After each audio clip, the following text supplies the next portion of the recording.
किस तरीके से सोसाइटी में भ्रम पैदा करने का प्रयास होता है।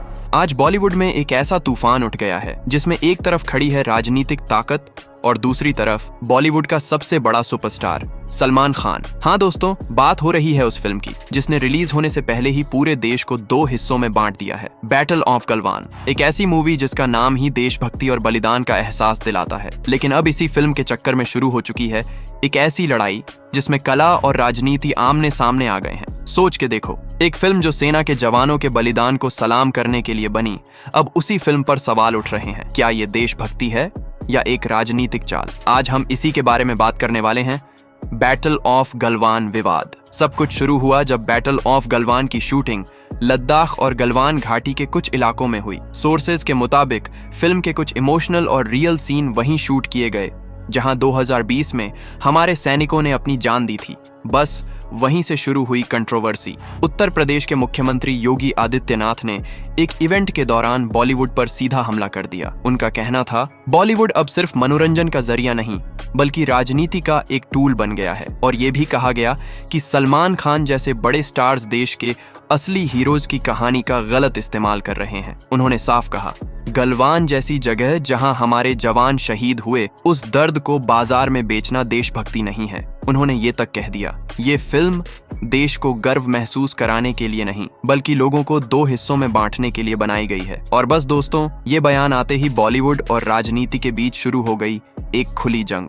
न्यूज चैनलों पर डिबेट शुरू। कुछ लोग कह रहे थे सीएम ने सही कहा, तो कुछ लोग बोल रहे थे ये क्रिएटिव फ्रीडम पर हमला है। लेकिन इस पूरी लड़ाई में एक अनएक्सपेक्टेड एंट्री हुई दुबई के एक प्रिंस की, जिन्हें सलमान खान का करीबी दोस्त माना जाता है। उन्होंने मीडिया के सामने आकर कहा, ये फिल्म किसी देश के खिलाफ नहीं बल्कि उन सोल्जर्स के लिए है जो अपनी जान देकर देश की रक्षा करते हैं। और फिर उन्होंने एक जबरदस्त लाइन कही, अगर एक पॉलिटिशियन क्रिएटिव फ्रीडम को कंट्रोल करेगा तो कल कोई आर्टिस्ट सच नहीं बोल पाएगा। उन्होंने पब्लिक स्टेटमेंट में ये भी कहा, जो लोग फिल्म के खिलाफ बोल रहे हैं वो पहले फिल्म देखें, बिना देखे किसी को देशद्रोही कहना बेवकूफ़ी है।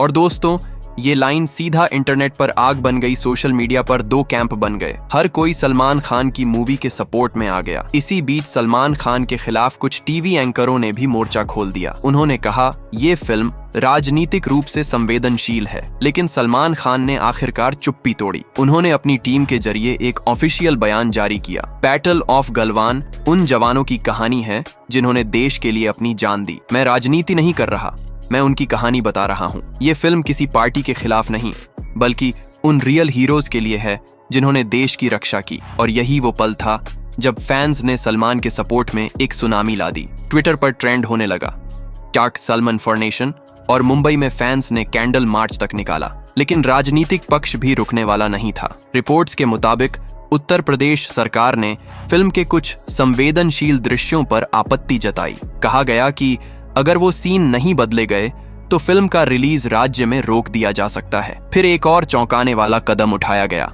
सीएम ऑफिस में एक इमरजेंसी मीटिंग बुलाई गई जहां तय हुआ कि फिल्म को रिलीज से पहले एक स्पेशल गवर्नमेंट पैनल रिव्यू करेगा। बॉलीवुड के अंदर ये बात तीर की तरह घुस गई। कई फिल्म मेकर्स बोले ये सेंसर बोर्ड के काम में राजनीतिक दखल है। इसके बाद दुबई के प्रिंस ने फिर से बयान दिया, सोल्जर्स पर फिल्म बनाना गुनाह कब से हो गया। अगर हम उनके बलिदान को सलाम करते हैं तो उसमें राजनीति कहां से आ गई। उनका ये जवाब सलमान खान के लिए एक प्रतीकात्मक सपोर्ट बन गया।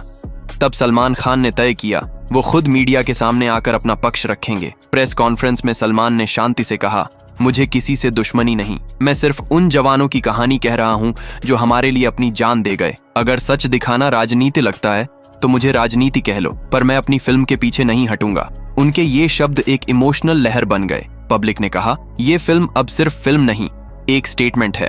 दुबई के प्रिंस ने उनके सपोर्ट में ट्वीट किया, सलमान ने देश के लिए बोला और मैं उनके साथ हूं। अब दोस्तों, सवाल ये है, क्या बैटल ऑफ गलवान फिल्म अपने असली रूप में रिलीज हो पाएगी?